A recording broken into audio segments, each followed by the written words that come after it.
Welcome back. We're really back now. As we think about the future of tutoring in DC, I know many of us are thinking about sustained funding. Our next panel will focus on the value of HIT for the next fiscal year and beyond. I'm delighted to introduce our moderator, Nancy Waymack. Nancy is the Director of Research Partnerships and Policy for the National Student Support Accelerator at Stanford University. Most recently, she served as a Senior Program Officer at the Gates Foundation. Nancy was Managing Director of District Policy at the NCTQ, National Council of Teacher Quality. And Nancy spent a decade at the San Francisco Unified School District, where she served as Executive Director for Policy and Operations.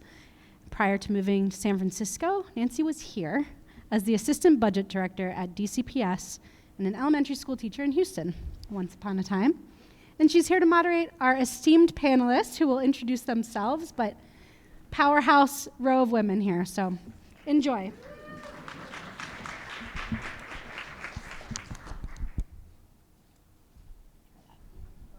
Do we want to do intros? Okay, Amy, you want to start? Hi, everyone. I'm Amy Cohen. I am the Assistant Vice Provost and Executive Director of the Nashman Center for Civic Engagement and Public Service at George Washington University.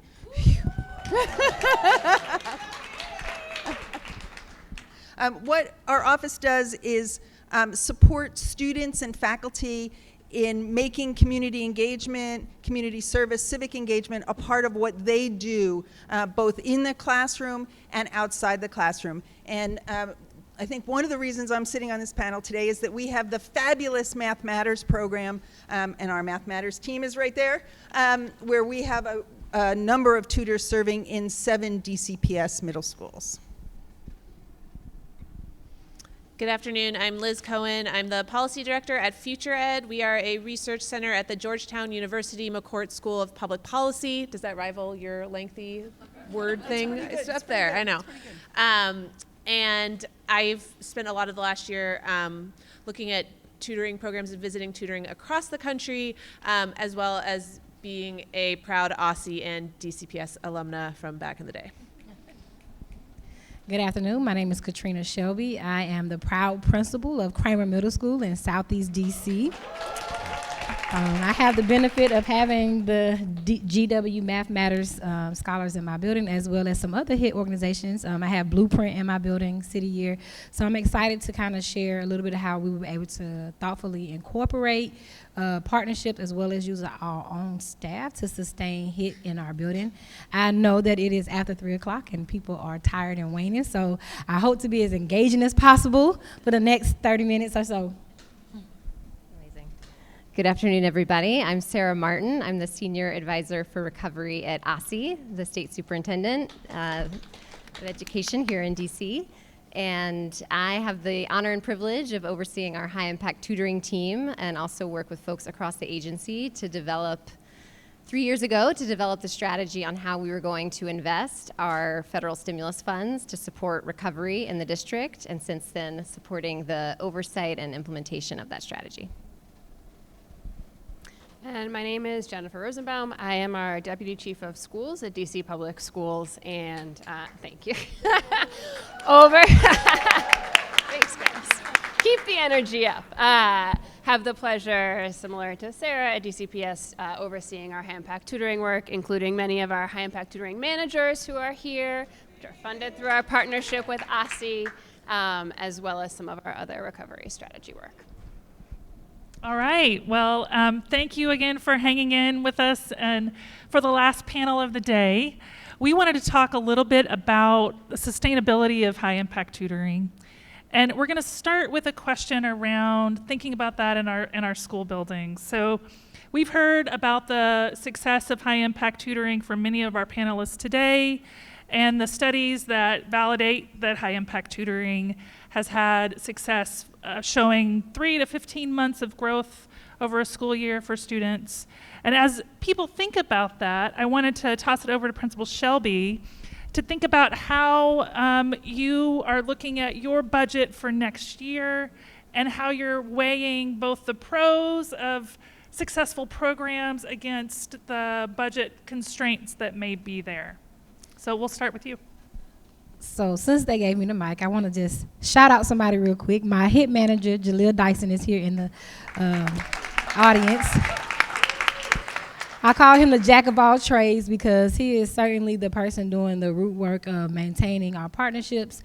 But the biggest question that you ask is, like, how do we think about a sustainability model? So when we originally decided to take on the hit work last school year, our first thought was, if we're going to do this, we want to do it well and we want to do it long. And so we did not enter the hit work with the idea that we're only going to do this as long as we have the funds. So I think as any school leader or any system leader thinking about how you do hit work, the first thing is you got to decide you're going to do it. So similar to our panelists before, tutoring is nothing new. And it will not be anything new. It just happens to be the best lever to pull, especially post-pandemic. Now, with that being said, I decided that no matter what my budget was, I was going to invest in making sure that 100% of my students receive HIT tutoring. We currently enroll 100% of our students in HIT tutoring for English and math. And no, they do not miss art, dance, or anything else to take HIT tutoring. We don't pull them out of PE. They don't miss lunch and recess with their peers. It is actually incorporated into our school day. So what that means is that I had to make tough decisions about where I was going to put my money.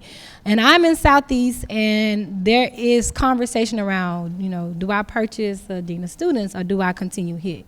Do I purchase another aide or another behavior tech, or do I continue to pour into partnerships that help me maintain my teacher to student ratio, which I don't know how I did it, and I'm going to study it one day. But my student teacher ratio right now in my general classes is 8 to 10 students per classroom for every teacher. That is the first step to maintaining a HIT classroom, because HIT and tutoring doesn't just happen in our tutoring spaces. It is what we do at our school. And then our school partners help us to take that ratio and make it even smaller. So in our HIT spaces, it is 1 tutor to every 4 to 5 students. And with that, it is let me knock on wood, because it is possible to fail, but I hope it is not. We are looking at that. So it has to be what you do with your budget. It has to be prioritized, and you have to be able to say, this is what we do. And my last point is, when I met with my LSAT, which I'm not sure how charter schools operate, but in the District of Columbia, in the District of Columbia Public Schools, we work with our LSAT, and I will be transparent. I have no idea what LSAT stands for, but thank you, Local School Advisory Team. These are I know they help me make the money decisions. So, but the LSAT. When I met with them, I said, we have 3 things that we're going to prioritize in our budget.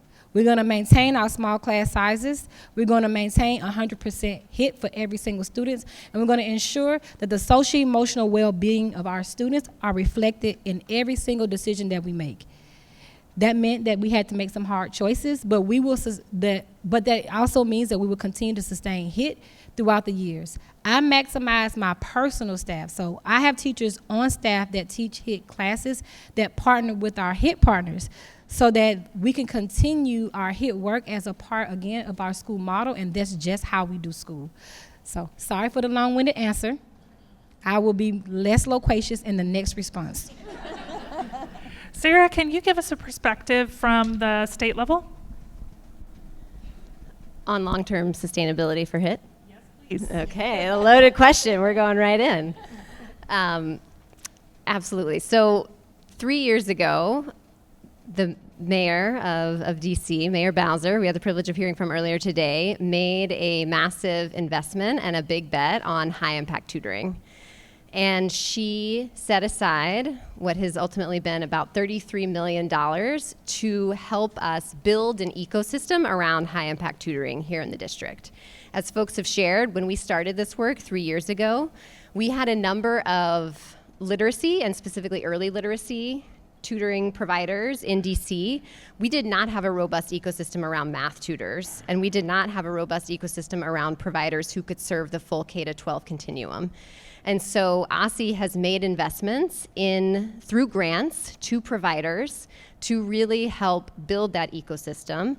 And in addition to those grants to providers, we have invested in City Tutor DC, our strategic supports partner, also a grant-based relationship, who has helped nurture that ecosystem and help us oversee the quality and strengthening that quality over time of tutoring that is happening now across the district.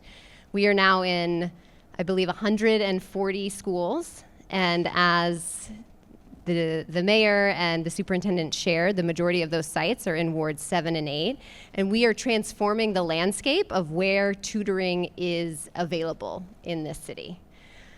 The long-term goal for ASSE is to help embed tutoring into the educational fabric of this city so that students with the highest needs have access to tutoring when they need it for as long as they need it, and to ensure that tutoring is not limited to those students based on your zip code. Exactly. I think we all know, both from our own personal powerful stories as well as from the data, that tutoring works, and we want to make sure that it continues long-term in the district. That is our commitment. We also know that we had the incredible privilege of having a massive influx of federal stimulus funds in the district and across this country. Thank you, President Biden. And as a result, we were able to rely very heavily, if not exclusively, on those funds to build this ecosystem. Moving forward, we will not have that privilege, and therefore we need to get creative. We will need to make some hard trade-offs, and we will need to use all of the funding streams that are available at our disposal. And so ASSE is committed to doing that and to supporting our LEAs and our schools in doing that. I'm happy to talk about more specifics, or I can wait and ask more questions, so you can do that excellent. in a second. So I'm going to stop there for now. So Jen, why don't you give us a quick eye on it from DCPS, and then we'll talk about some other related thoughts. Sure. Well, you heard from Principal Shelby, who I think is doing a fabulous job at Kramer, really thinking creatively about the sustainability. I think one of the things that's so powerful about the model at Kramer, and that we see at other schools also that have hit for all or almost all of their students, is that they're really doing two things. So I think you heard the chancellor talk a little bit earlier too, where you know the kids in your building best, right? You know them better than I do, better than I ever will. And so with the empowering a school team who knows their students, who knows their staff, who knows their families, and with that knowledge and with the knowledge around what makes high quality hit, right? So there's 90 minutes a week, there's groups of no more than 4, there's an evidence-based curricula, all of those pieces together, and being able to hold those two things and say, and here's what's gonna work for us, and here's how we blend that into what we're doing so it is part of the fabric of our school. It means, like, you're using your local dollars, you're using ESSER dollars, you're using school improvement, right? We're blending all of these funding sources together, and I think as the federal funds start to dissipate, it's going to be even more important that we're strategic in that way to make sure that HIT is sustainable. It doesn't need to be this standalone program or this standalone pot. Yes, the extra funds are, of course, helpful, but there are ways that we can get creative within that help ensure that sustainability. Great, thank you. So now let's turn to Liz and Amy. I think you guys have a little bit more of a national view on how people have funded HIT across the country. And I'd love to hear from you about some of the strategies that you've employed in your program, Amy, and some that you've seen, Liz, as you've talked to people across the country. Sure, I'll start. So it was August, I think, of 2021 when I got a call from Kat Peretti at City Tutor, and you all know she's very persuasive. So she asked if we would be interested in expanding the tutoring work that we did doing using the HIT model, and we jumped on it. I don't think it took me more than 20 seconds to say yes. At GW for at least the last 30 years, probably longer, we've been using our federal work-study dollars to pay tutors to tutor in DC public schools. Federal work-study is, again, as you probably know, is a financial aid program. So some of our students receive federal work-study.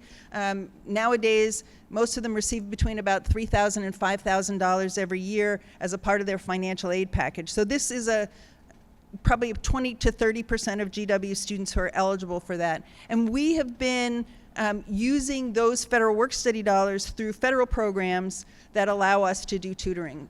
Tutors get paid 100% by the federal government, so even GW doesn't have to spend a cent on their salaries and on their wages. And so we've been doing that for a long time. We've done it in partnership with organizations here like Higher Achievement, and still do it with them, and with other organizations. So we took the leap to change that and really run a program ourselves. And so what we did was partner that federal work-study fund with a program at GW that's teaching STEM students to become teachers. So they are studying STEM, and through a couple of extra courses, they are able to become licensed when they graduate. So our GW Teach program is training our tutors through a credit-bearing course, and we are deploying those tutors, doing all of the logistics and some of the entering communities respectfully kind of work to bring those students into our schools. So that model is a GW model, but it is not by any means a unique model. There are schools all across the country that are doing similar things. So just for context, I want to take one step back to level set on how much it costs to do high impact tutoring. So kind of nationally, we find that it tends to range to about from $1,000 to $2,000 most of the time per student. I think DC right now is in pretty much around the $1,300 to $1,500 per student per year. So kind of right in that national range. And I think it's important to talk about how much it costs, because I haven't done like a ton of sophisticated analysis on this, but my gut on this is that I don't think we can get it much cheaper than where we are. And anything that promises to be cheaper is definitely sacrificing the quality. So we're all here because you're all working on high impact tutoring. And I do want to just say that there's still a lot of tutoring happening around the country that is certainly not high impact. And I think that as we nationally, and as I always keep saying we, but I don't actually work for DC government and haven't for like 10 years. But as DC thinks about like how to cross this next kind of, challenge of rethinking about funds, it's just, there's going to be a desire sometimes to find a cheaper way to do it. And I just want to say that I think cheaper isn't going to get us where we want to go. So that I think that it's no surprise. There's no secret pot of gold that anyone has access to. Most tutoring is being funded by ESSER funds across the country. There are some national or state-based organizations that are nonprofits that are working to leverage federal work study, TFA Ignite, which has a presence here in the District of Columbia. And I've had an opportunity to visit their programs also in Louisiana. They're working to unlock it. It's complicated and bureaucratic. Not all universities are like GW, where they're like, hey, please, we want to use our students as tutors. There's a lot of competition for those dollars. There's some work happening advocacy at the federal level. AmeriCorps is another, which also we have, a number of AmeriCorps programs, including the Go Fellows that are here in DC. And I've also been able to spend time in their programs, their original charter school in New York City, and thinking about ways to leverage AmeriCorps. One kind of interesting idea, I don't think the way the policy currently exists, Congress would need to do some things, but is to try to unlock WIOA funds, which are workforce development funds. Deans for Impact is a national nonprofit working with educator prep programs, and they're really trying to think about this. How do we unlock using future teachers, which of course GW also is already doing, but more systematically across the country, right? We have 600,000 people more or less in an EPP. Like if we could get a substantial number of those tutoring as part of their preparation, that could be a real game changer. But those are all funds that we know about, but I think it's really about what Principal Shelby said, which is it's about how you approach this braiding of funds or blending of funds, as Jen said, kind of as we move forward, while recognizing that you get what you pay for. And I think that as you're talking to funders or you're talking to your whatever the acronym thing was, or whoever it is you have to talk to, that you have to. Yeah, the LSAT. Is that a test? I'm not a lawyer, right? That's the law school thing? Okay. Whatever. In any event, I think it's important to make the point that it costs what it costs to do it right, and that money has real value. Thanks. And before we leave the conversation around federal funds, Sarah, can you tell us a little bit about this late liquidation that some of us may have heard of? What is it? How does it play out in DC, if it does? And what impact could it have on the ability to make sure all of those federal funds are used before they disappear into the Capitol? Yeah, absolutely. So as most folks in this room probably know, ESSER funds refer to the large pot of federal stimulus funds that were administered by the United States Department of Education through state education agencies to school districts. 90% of ESSER funds flow through those state education agencies, according to our Title I formula, to LEAs, which means there's an equitable component to how they're distributed, and 10% is retained by the state education agency, like OSSI, to determine how those funds should be spent to support accelerated learning and safe reopening. There were 3 rounds of ESSER funds. We only have the 3rd and final round left, and it was originally structured such that all of those funds had to be spent by September 30th of 2024. So we are fast approaching that deadline.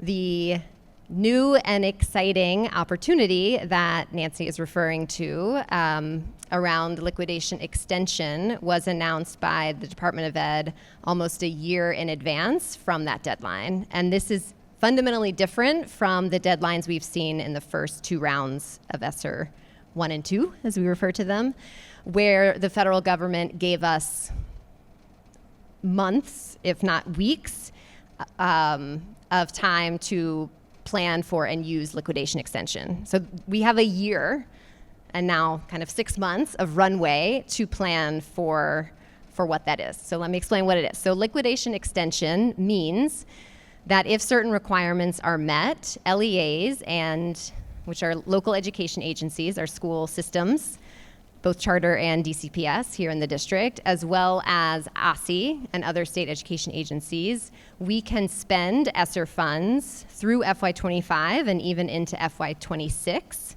so long as they are obligated by that original deadline of September 30th of 2024.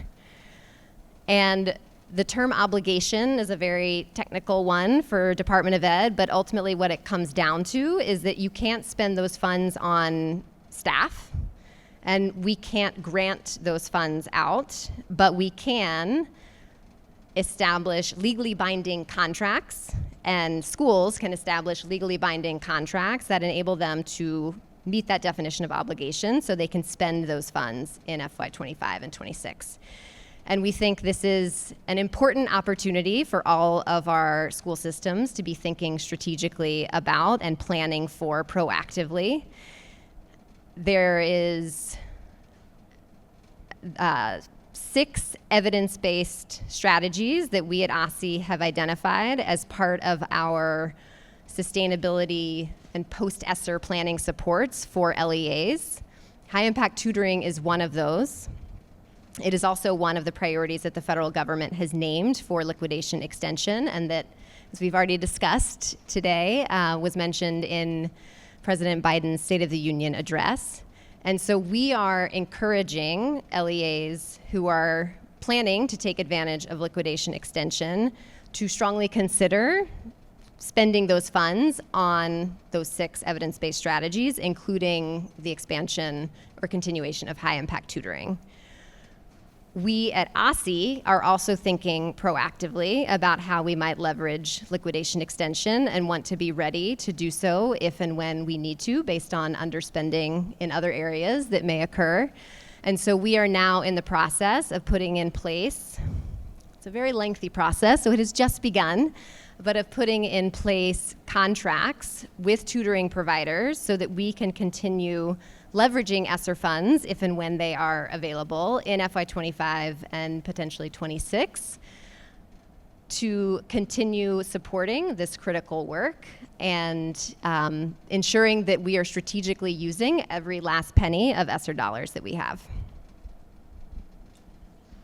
If schools, districts, LEAs want to continue to use their ESSER funds, are they supposed to call you, Sarah? Great question. What do they need to do now? There are two things that they need to do now, I would say. One is you need to plan now so that you have those contracts in place for FY25 if you want to take advantage of this opportunity. And that means going through whatever your procurement processes are to identify and secure your contracts with tutoring providers so you can use those resources next school year. The second thing that I would be remiss if I did not mention is that ultimately every LEA who is taking advantage of this opportunity will need to submit a plan for review and approval by ASSI. That is our role as the SEA. And that is partly why we have identified those 6 evidence-based strategies to demonstrate and encourage folks at schools and LEAs to prioritize those strategies in how they're thinking about using those funds through liquidation extension. Great, great.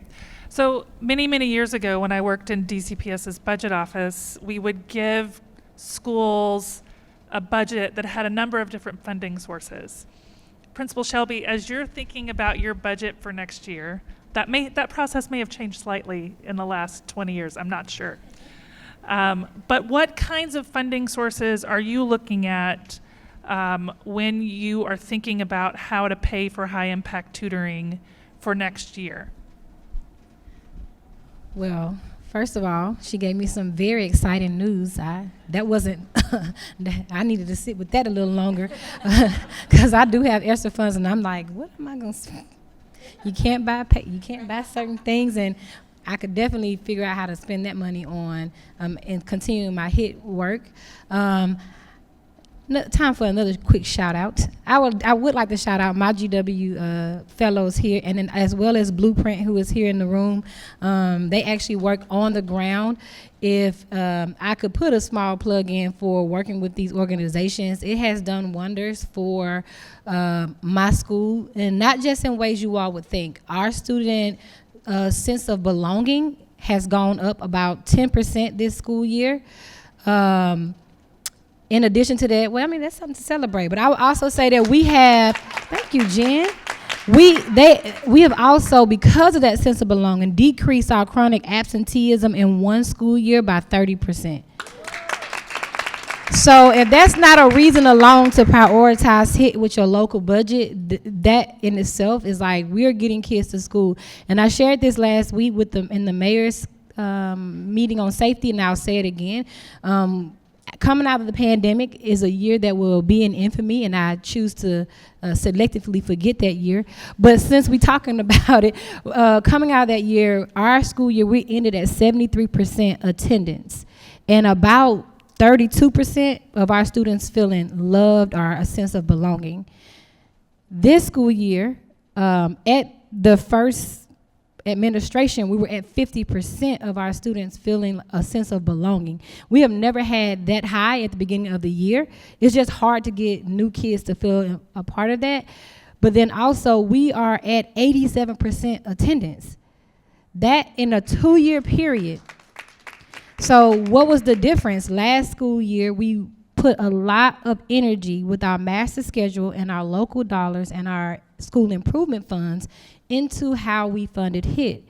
And at the end of last school year, in 1 year, we increased our CART scores in literacy by 10%. So then I went back and said, if we could do that for literacy, can we do it for math? And that's how we got with our math tutors. And we're looking to see the same gains. So now that I've made that quick plug, this is where I'm going to have to make the argument. We use our at-risk funding that I get because my school is a Title I school. I also use title funds in order to fund this. But the majority of the funding that I have done for FY25 has come from my local dollars.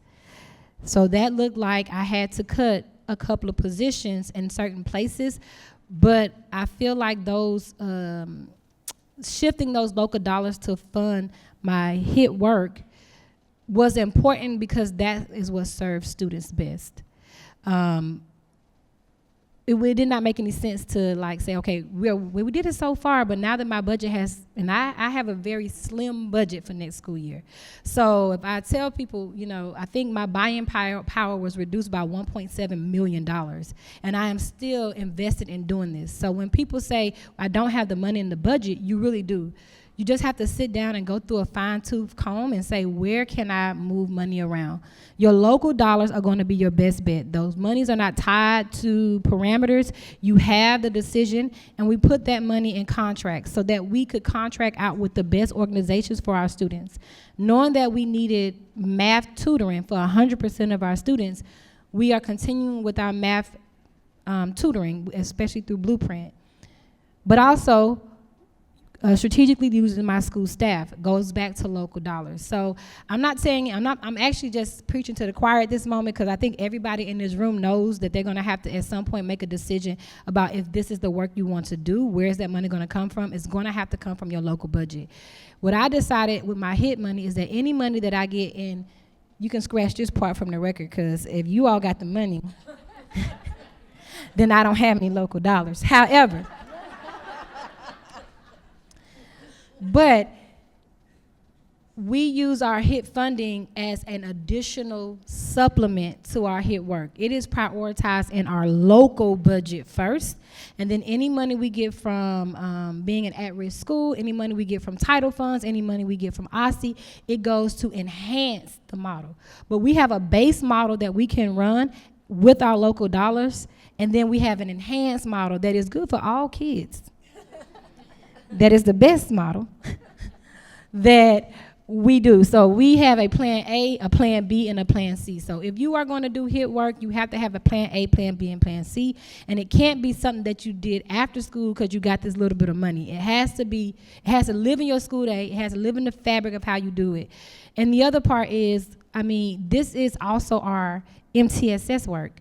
So Mr. Dyson, who is my HIT manager, also manages MTSS. And I know I'm throwing a lot of acronyms around, but that is our multi-tiered system of support.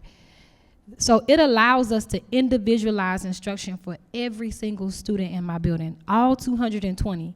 And I'm just going to just brag on him a little bit because we have resources and we do a survey with our students every Monday.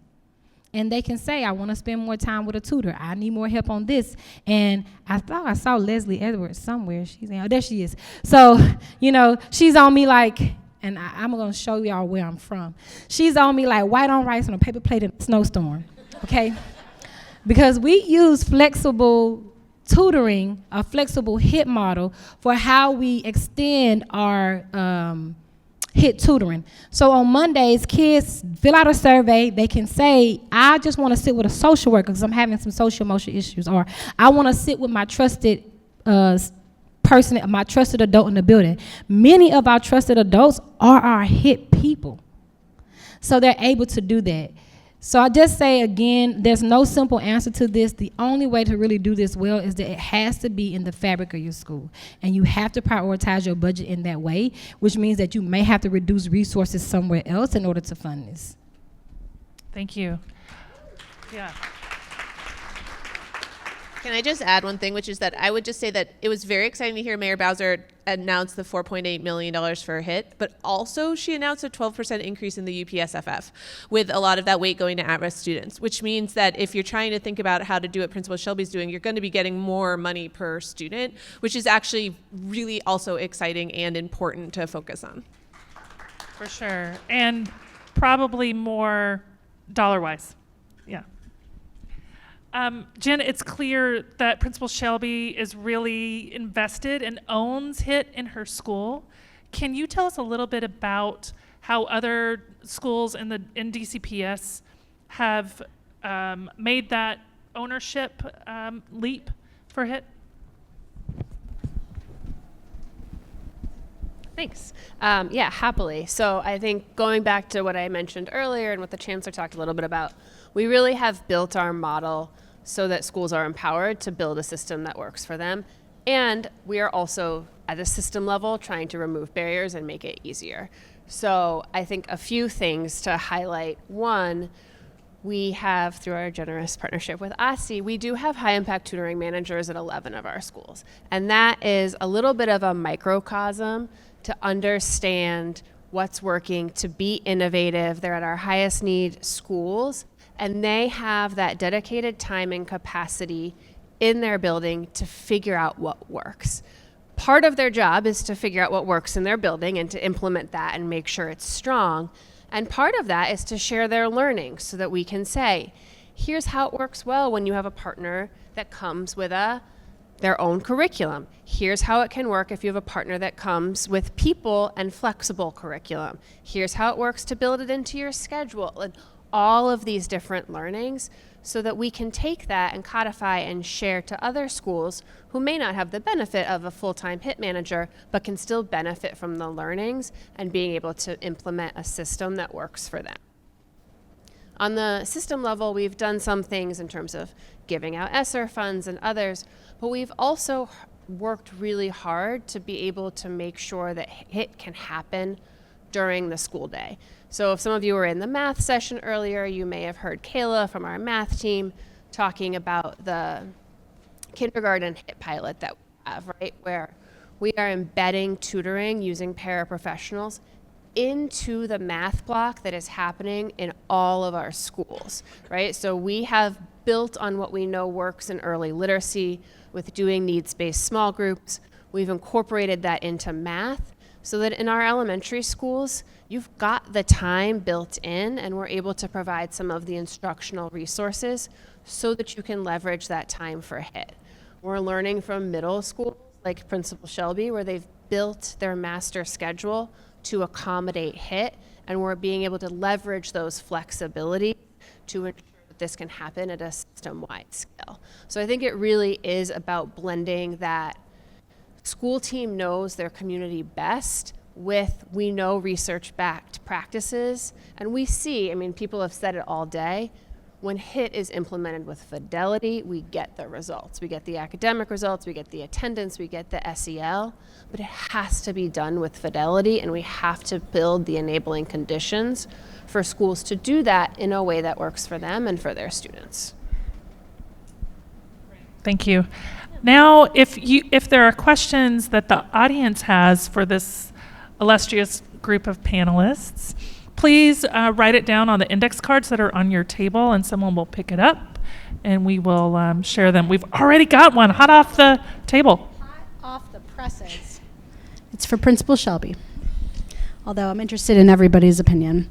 And Liz Cohen mentioned the average cost of tutoring, which is a very hard number to calculate, by the way. But at Kramer Middle School, you've got internal staff who are actually doing tutoring and small group work. And you've got external providers like GW Math Matters that is subsidized right now by both federal work study and by ASI dollars right now. So it's very hard to calculate how much all these things cost. But as you look at your budget and think about, and you're seeking cost savings, let's say that, how do you think about internal staff tutoring versus external providers? All right, that's a great question, because the culture of my school didn't automatically say we want to do HIT tutoring because I said it. So I want to name that as well, that like to build the mindset around this being prioritized was very important work. And then it had to come with a cadre of professional development around understanding how kids learn. So one versus the other is actually providing two different supports. But having staff members in the place helps us to enhance our partnership, especially for like our partnership with GW. We have students that are coming in who don't have familiar experience with working with students. So being able to pair them with an actual teacher, not only are we developing a pipeline into GW's fellows now saying, oh, I think I might want to be a teacher, they're getting that additional support. It bridges the gap so that no matter when they enter the building, if another tutor has to come in, we're able to keep that consistency with students. So I think it is imperative that you have staff people on your staff that are doing the HIT work. It is a sustainable model that doesn't rely solely on partnership. And that allows us to be able to be flexible about who we are able to partner with, which is another way to sustain the model. So if your model has to be 100% the partnership, you're gonna run into a lot of roadblocks, and it's going to feel like more of a hassle or this thing that we're doing, more so than this enhancement for students. When you have staff in your building that are a HIT manager that's 100% HIT, so they can tabulate the data real fast for you, or if you have a partner asking for data, they can ask a POC. If you have for example, with the Federal Work Study Program, these are students who are coming into college. They have to get recruited first and come in. Well, our model supports that. So I'm not saying, oh, I can't work with GW because they their tutors don't start until, I think, September 1st, or maybe somewhere in that range. Right, until the work study program starts. No, I can start it already, and then once they're able to come in, they can work flexibly with a teacher, and it enhances our model and reduces our teacher-student ratio, but we're not waiting to start that until the partnership comes. So we're able to sustain a powerful partnership with GW. So again, it's not either or, it's both and. And that's how you have to really think about HIT. It has to be a part of what you do in the building, and then you use partnerships to extend it. And it's the same thing with my Blueprint fellows, although they're in our building 100%. And right now, like, I hate to even tell people about Blueprint because there's such a hidden gem in the school, and I don't want nobody, don't run up to them after this, okay? These are my people. But they are 100% in our building from day one. And so I've seen where a partnership who's from day one, they're able to build the same but different relationships. But having them partner with a teacher keeps them accountable to data. They come to our data meetings. Sarah is here, she's my Blueprint coordinator on campus. She goes to my AOT meeting. She meets with the coaches. We're providing coaching and support with the Blueprint fellows. And so when you embed it into your school day and you have people on your staff that are doing 100% dedicated to the HIT, the program just runs a lot smoother in your building. And that is what I want to say. And also, since I had a mic, one more time, shout out to Principal Butler, who's back here in the back, because I steal half of her stuff too. She's doing a phenomenal job with HIT at Hart Middle School, another phenomenal model for HIT. All right. Always shout out the principals. Thank you for being here. All right. Lots of questions about the liquidation extension. So I'm going to kind of group them and direct them to Sarah and Jen. So can you explain how external providers or vendors or OST providers might be able to access these post-ESSER dollars, the liquidation extension dollars?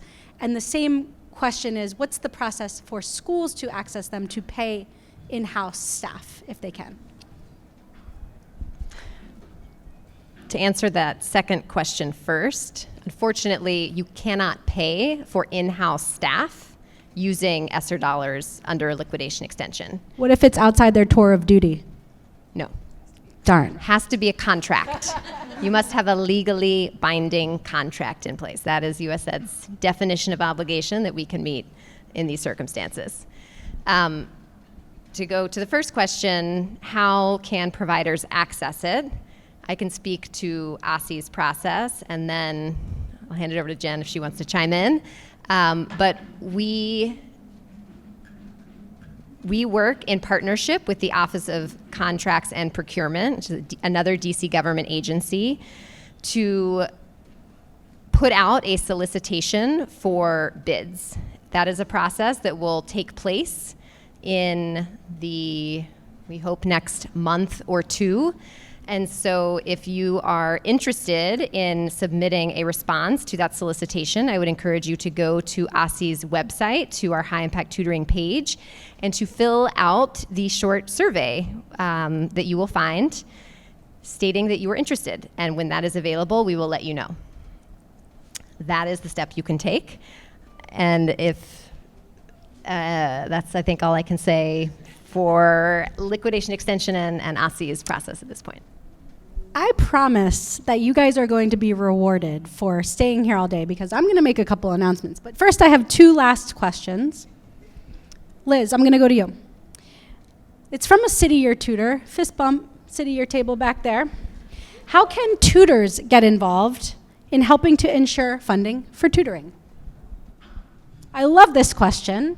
We do have budget advocacy season coming up. I mean, yes. So I think that talking about tutoring, figuring out who to talk to about, talking to whoever will listen to you about tutoring all of the time. I think, at least from kind of the national view, like I really believe that a lot of the future of tutoring has to do with university students and other young post-college graduates in kind of that AmeriCorps City Year kind of model. I think that is the future of sustainable HIT tutoring because it is also the future of the teacher pipeline.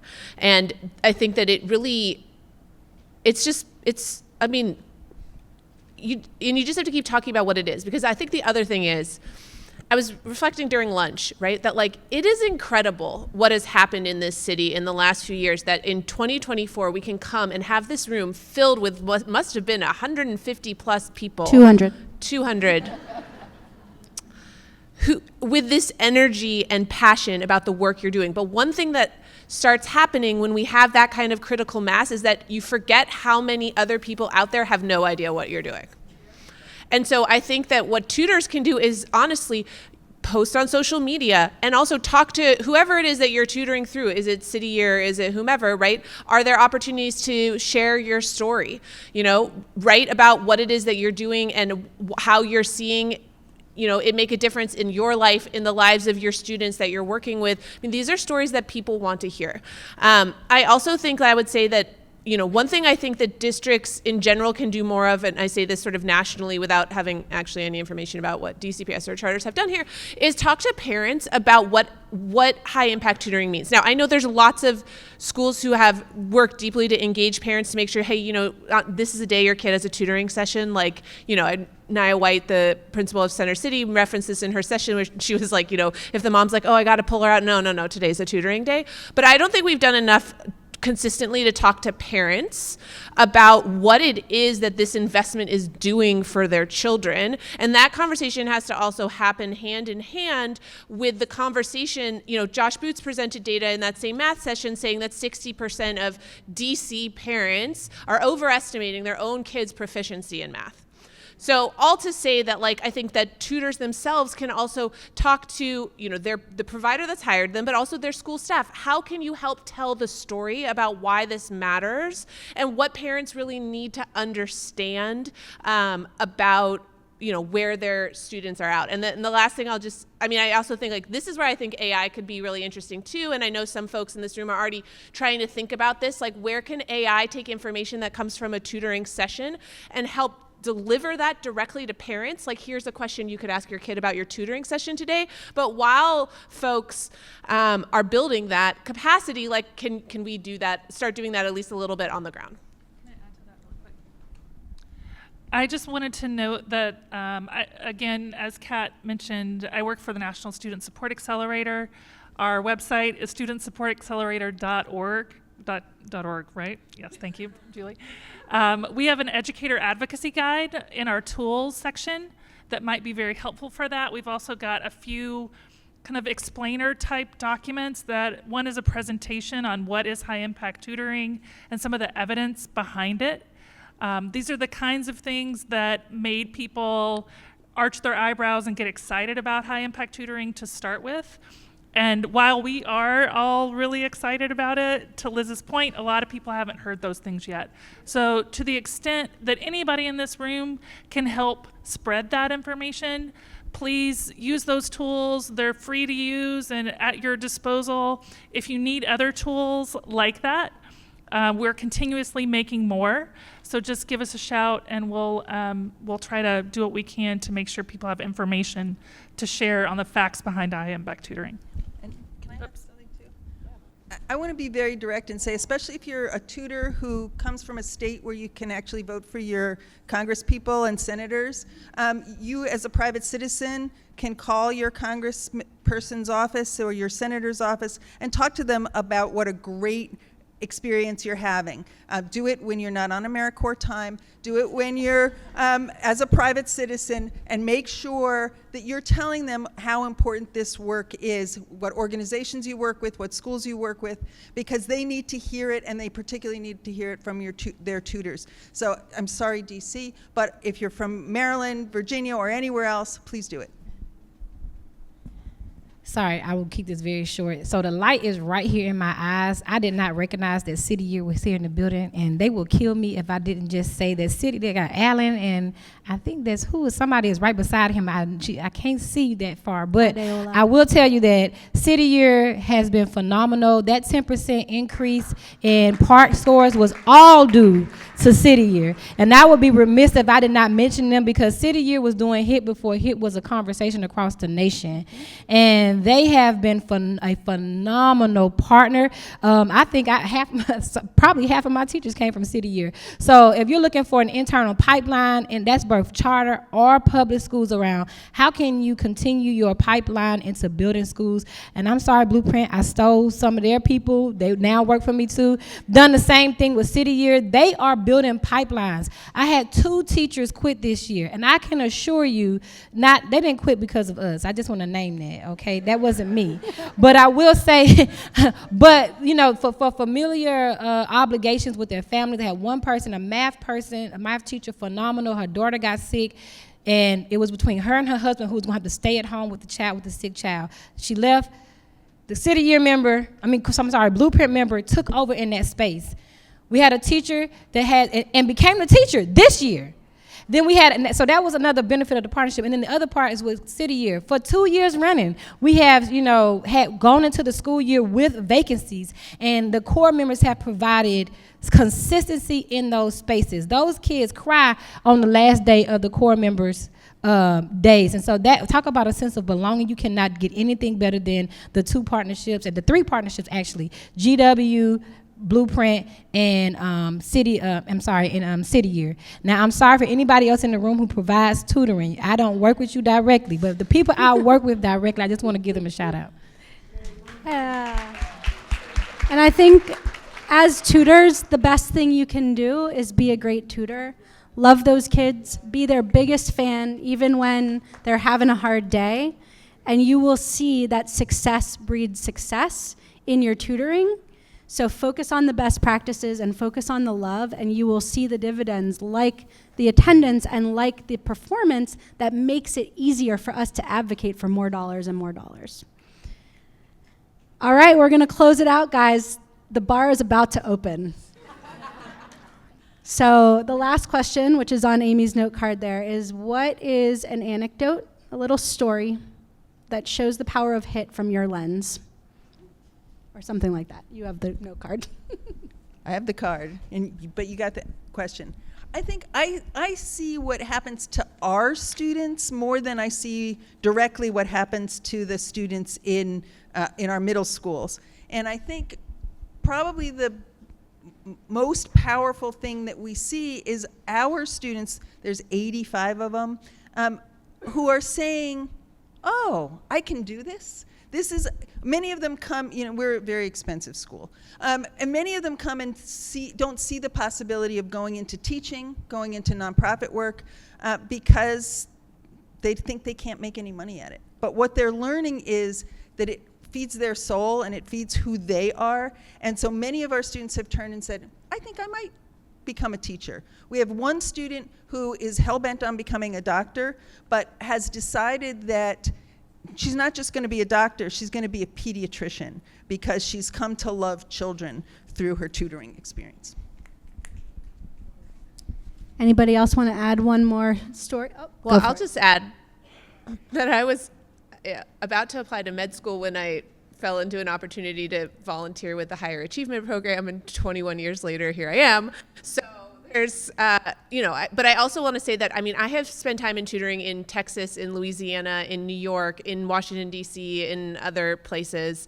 And the students, everywhere you go, these students just are so excited to talk about the personal details of their tutors. My tutor has a girlfriend, my tutor has a brother. And this is and I'm talking about, I was in rural Louisiana with TFA Ignite, where these are college students tutoring virtually. And this is the stuff that these third graders wanted to tell me about. I was like, well, what about the tutoring? They're like, no, the girlfriend.